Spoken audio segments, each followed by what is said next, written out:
Dude, So what is this for? What is this? well, this is the No Holds Barred show on Sirius Satellite Radio Sports Byline. We actually picked Steve up. He used to be with Kamikaze. Right. And I was out at HDNet Fight one time with him, man, and I invited him to be a part of our show because I thought he was a great news guy, man. And he had the balls to go up and get interviews, even when guys thought he was the biggest nerd and geek around, man. But he sweats Ben Rothwell, right, Dave? I mean, there's no doubt about that, man. You're his number on top of his list, man. So, how's it feel, man, to leave behind the fledgling IFL, man, and come to Affliction, which seems to be making a name, not just in the clothing industry, but in the mixed martial arts world? Yeah, I mean, obviously I'm excited, but I think they're making the name. I mean, they stepped up in their first show, put together an epic card, which, you know, a lot of these organizations that say they want to do something, take MMA to the next level, really haven't done much, and these guys come in and assemble pretty much some of the best fighters in the world, you know, and today's standards and rankings on one card. Each fight could be a main event on a normal, you know, card, and every fight's a main event, really. So it's a great time, you know, for our sport, and it's I'm real excited to be a part of it, and it's going to be a chance for me to step up and prove my place on the heavyweight platform. Obviously, you're a great fighter, but do you think a lot of people don't know Big Ben Rothwell because you were fighting in the IFL, which has been struggling pretty much since day one? I mean, you're an undefeated fighter with the IFL. I think you were, what are you, the heavyweight champion? Or some sort of champion? We won the team championship, but I went undefeated. I was the only guy that went 9-0. I had the fastest knockout. I had the most wins, and still tied with the most KOs. So you're not playing footsie with me, Ben, are you? Because I know if it was Steve, he'd be excited. Yeah. So you listen. You did pretty good. You did pretty good in the IFL, but obviously they're treading thin waters, man. What are your thoughts on that organization? Kurt Otto, Garib Sheamus, and all the other guys you left behind. Hey man, they put me through the ringer. I fought 8 times in a 1-year period of time, September, and they were working me. But I'm glad I grit my teeth and got through it.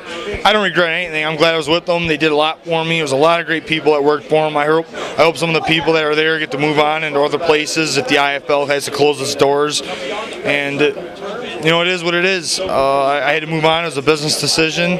And, I got to go to a place where I can be tested and move up in the rankings, and Affliction's doing that for me. So, well, talk about tested and moving up in the rankings. I mean, I'm not going to steal Jay Glazer's line, which I guess originally was yours, but you're fighting 2BA, man, and bad joke, he's the toughest guy around, man, but do you feel left out in the cold right now? We don't know. I mean, do you know who you're fighting, man? It's just a big secret now? Yeah, it's just one of the things because contracts and things like that, they're working it out, and it's going to be here in just a few days. It's going to get released. And off the record, you want to tell us a possible name? I mean, I'll turn the mic off. Yeah, that guy. Is he tall guy, short guy, come from the UFC guy? He wears shoes. He's got hair that's kind of short, long. It's about this tall. Yeah, all right, man. We'll have to play with that a little bit, man. It's a bad joke, but you just gotta look at the silhouette of TBA. Right. It's there, man. It's there. All right. I'm gonna have to figure it out. Now, you have a 3-fight deal with Affliction now? Yeah, I got a 3-fight non-exclusive with Affliction and a 3-fight with Adrenaline. The non-exclusivity is awesome. It's gonna help us, it's gonna help the organizations work together and do things of that sort. So it's a great time for fighters right now, and a lot of these organizations that have money are making the right moves, and I think progressing the sport where it needs to go. Now, let's talk about Adrenaline, formerly M1 Global, maybe one of the biggest mishaps in recent history. We were at their press conference at Mark Echo's place probably about a year ago, and people left that press conference saying that this is the next UFC. Obviously, you're managed by Monty Cox, is that correct? Yep, that's my manager. And he's the CEO? No, not the CEO. What is he, man? He's a pretty big dude in that organization, man. The chairman? He has the same title that Kurt Otto had, right? You can say CEO or president. He's a head representative that's helping, lead Adrenaline in the direction they need to go.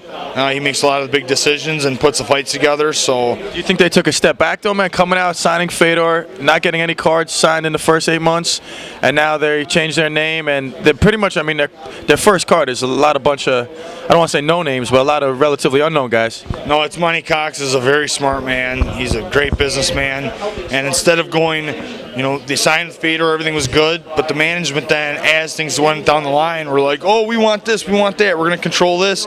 And Monty, instead of being like, oh, I have to, he's like, no, I'm not. I'm not going to do that. And they just dropped it, and he's like, we'll become Adrenaline instead. Monty Cox makes money, he has successful shows, he knows what he's doing, he's already landed a TV deal. I believe Adrenaline's going to be a success in its own way, doing its own thing. So in the future, we'll just see. Their first show is June 14th in Chicago. They got another show planned in September, which I'm also scheduled to be on. Against the TBA, or do you know that opponent down the road? That's TBA as well. I fight TBA a lot. Cool, man. All right, big man. Listen, man, you got one of them extra pictures we could send to Steve, man? Steve would like one, wouldn't he? Yeah, there's one there. Steve Mullen, taking care of you, bud. Even though you're a little weird and you play footsies, you know, I'll take care of you. He is a little way out. Big Ben, thanks for the interview, man, and best of luck, brother. Big fan. Yep, thank you.